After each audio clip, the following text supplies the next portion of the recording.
Hello and welcome to the second of my special edition Star Wars book reviews where I talk about my favorite Star Wars books. Bam, bam, bam.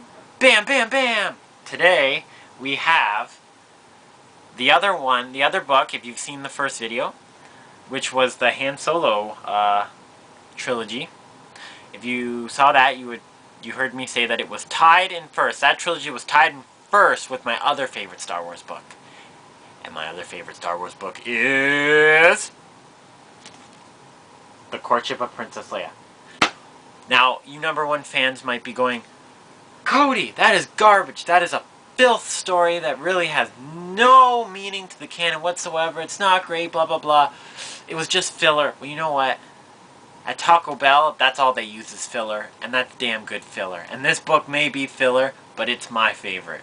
Because there was one part of the book early on, and I don't know if I can read it, because it says that you can't publicly whatever books, but I might be able to read it, maybe a little later on, that just made my head spin how the author wrote. That's Dave Wolvertron, by the way, who wrote this book. And I haven't read any of his other books, but I've actually researched them to see if any of them I'd like them. They're kind of more fantasy, and as you can tell, I like fantasy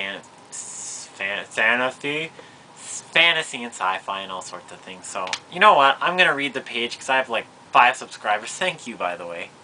I have 5 subscribers, and if Del Rey or Bantam wants to sue me, well, I'm reviewing their books, so they should be thanking me.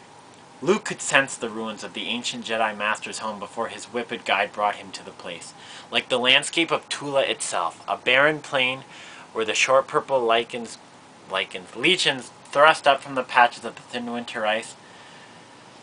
The ruins felt clean and refreshing, yet empty, as if they had never been visited by humans. The clean feeling assured Luke that the ruins had once been inhabited by a good Jedi.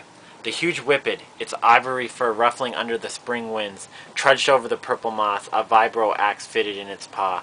It stopped and reached its long snout in the air, so that its massive trunks pointed at the distant purple sun, and then gave a trumpeting whistle, glaring ahead with small black eyes.